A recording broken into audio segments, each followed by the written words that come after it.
చిమ్ముతున్నాయని ప్రధాని మోడీ అన్నారు. అలాంటి కుట్రలను తిప్పికొట్టి గ్రామీణ వారసత్వం సంస్కృతిని కాపాడుకోవాలని పిలుపునిచ్చారు. కులం పేరుతో విషం చిమ్ముతున్నారని చెప్పి చెప్తా ఉన్నారు. ఇప్పుడు ఎస్సీ ఎస్టీలను కులాలుగా తీసి లెక్క పెడతా ఉన్నాం. ఆడ విషయం ఏం లేదు. బీసీలకు వచ్చేసరికి కులాల వారిగా లెక్క పెట్టమంటే విషయం అంటుండు సారు నరేంద్ర మోడీ గారు. ఈయన ద్వంద్వ వైఖరి చూడండి. ఇది విషయం కాకపోతే ఏంది? ఇప్పుడు నరేంద్ర మోడీ గారిని మనం మొదటి నుంచి కూడా అంటున్నాం. నరేంద్ర మోడీ బీసీ కావచ్చు, ఆయన దేశానికి ప్రైమ్ మినిస్టర్ కావచ్చు, ప్రధానమంత్రి కావచ్చు. సో బీజేపీ సంబంధించినటువంటి బీజేపీ కావచ్చు, ఆర్ఎస్ఎస్ ఆర్గనైజేషన్ చెల్లి ఈ దేశాన్ని చీల్స్తే మత ప్రాతిపదికన చీల్చాలి కానీ కులాల ప్రాతిపదికన ఎట్లా చేస్తారు మీరు అంటారు వాళ్ళు. ఇప్పుడు ముస్లింలు క్రిస్టియన్లు వాళ్ళ ఈ హిందువుల్లో మీరు ఎంతమంది చెప్పారు ఫస్ట్ ఈ మాట చెప్పేటోళ్ళు? అది అడగద్దు. ఇప్పుడు ఆయన ఏమంటాడు, ఓసీ అయినా ఎవరు రెడ్ అయినా కమ్మ అయినా. నాకు నిన్న ఒక ఆయన మెసేజ్ పెట్టిండు, అది ఎంతవరకు నిజమో కానీ చదివి వినిపించాలి జనానికి. ఓ రెడ్ అయినా కమ్మ అయినా బాపనైనా ఇప్పుడు వాళ్ళ చేతులు ఉండాలి ఏమన్నా వ్యవస్థ ఉండేట. కానీ గ్రామీణ వాతావరణం అంటే ఏంటిది? గొర్రెలు అయినా గొర్రెలు కాయాలి, గౌలైనా తాళ్ళు ఎక్కాలి, ముద్రాదైనా చేపలు పట్టాలి. ఇదే కదా మోడీ చెప్తున్నటువంటి గ్రామీణ వాతావరణం అంటే. వాళ్ళు చేపలు పట్టకానే ఉండాలి, వీళ్ళు తాళ్ళెక్క కానీ ఉండాలి, వాడు గొర్రెల కాస కానీ ఉండాలి. వీళ్ళు ఎవరు రెడ్ అయినా కమ్మ అయినా బాపనైనా కుర్చీ కాండాలి, కుర్చీల కాండాలి, అధికారం కాండాలి. అద్భుతమైన గ్రామీణ వాతావరణాన్ని మీరు కాపాడుకోవాలని చెప్తా ఉన్నాడు మోడీ. అది మోడీ చెప్తున్న మాట. నాకు ఒక ఆయన పంపించిండు, మన పోరగాళ్ళు గ్రామీణ పెద్ద జెండా పట్టుకొని ఇట్లా ఇట్లా ఊపుకుంటా తలవారు ఇట్లా అనుకుంటా పోతారు కదా. నాకు ఒక ఆయన పంపిండు చూడుగా, ఇది ఎంతవరకు నిజమో చూడాలి, చెక్ చేయాలి, క్రాస్ చెక్ చేయాలి నేను కూడా. ఇంకా రాజ్నాథ్ సింగ్ కుమారుడు యూకేలోని లిడ్స్ విశ్వవిద్యాలయంలో చదువుతున్నాడు. నిర్మలా సీతారామన్ కుమార్తె వాంగ్మయ్ పరకాల అమెరికాలోని నార్త్ వెస్ట్ విశ్వవిద్యాలయంలో చదువుతోంది. విదేశాంగ మంత్రి జయశంకర్ కుమారుడు తురూజియాట్ టౌన్ విశ్వవిద్యాలయంలో, కుమార్తె మహతా డెనిసన్ విశ్వవిద్యాలయంలో చదువుతున్నారు. మంత్రి ఫాస్కోయిల్ కుమార్తె రసిక కుమారుడు పోల్ హార్వర్డ్ విశ్వవిద్యాలయంలో చదువుతున్నాడు. మంత్రి ప్రకాష్ జవదేకర్ కుమార్తె అపూర్వ బోస్టన్ విశ్వవిద్యాలయంలో చదువుతుంది. మంత్రి రవిశంకర్ ప్రసాద్ కుమార్తె ఆదిత్య అమెరికాలోని కార్నెగీ విశ్వవిద్యాలయంలో చదువుతుంది. మంత్రి సుజేంద్ర సింగ్ సేవాగ్ కుమార్తె సుభాషిని ఆక్స్ఫర్డ్ విశ్వవిద్యాలయంలో చదువుతుంది. మంత్రి జితేంద్ర సింగ్ కుమార్తె అరుణడే ఆక్స్ఫర్డ్ విశ్వవిద్యాలయంలో చదువుతుంది. మంత్రి సంజయ్ తోడ్రా కుమారుడు నకుల్ కార్నెగీ విశ్వవిద్యాలయంలో చదువుతున్నాడు.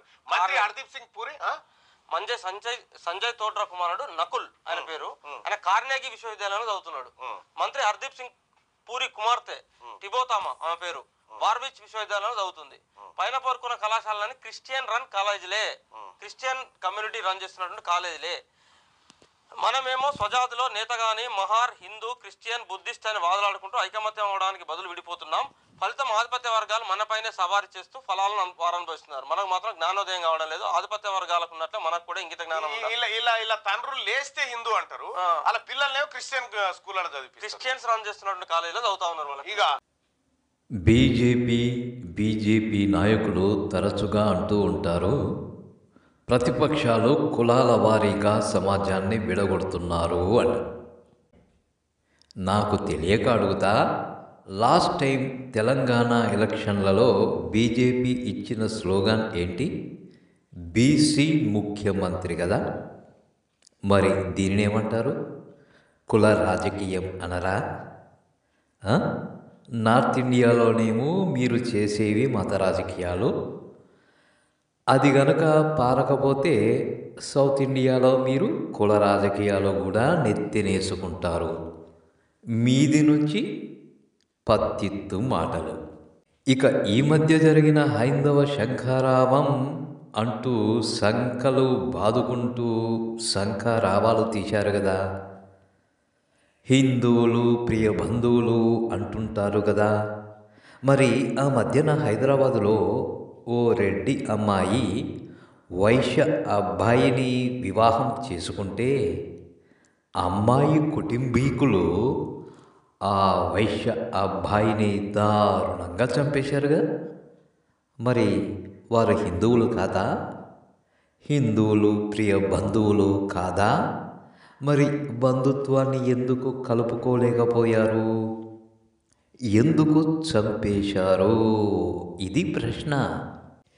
ఇక నిచ్చెన మెట్ల వ్యవస్థలో పైనున్న వీరి మధ్యనే ఇలా ఉంటే ఇక కింది బెర్తు లోవర్ బెర్తు అదేనండి. కింది కులాలు అనబడేవారికి పై బెర్తు అప్పర్ బెర్తులాగా ఉండే అప్పర్ క్యాస్ట్ వారి మధ్యన ఎలాంటి సంబంధాలు ఉంటాయండి? ప్రియమైన సంబంధాలే ఉంటాయా? చెప్పాలి. హిందువులు ప్రియ బంధువులు అంటూ సంకలు గుద్దుకుంటూ శంఖారావాలు తీస్తే కాదు. ఈ దేశంలో ఏ కులానికి ఆ కులమే. ఏదో డెమోక్రటిక్ వ్యవస్థలో ఓట్ల కోసం అందరికీ హిందువులు అనే ట్యాగ్లైన్ తగిలించేసి పబ్బము గడుపుకుంటున్నారు అంతే. బంధువులు గనక అయితే ఇలాంటి దారుణాలు ఎందుకు జరుగుతాయి?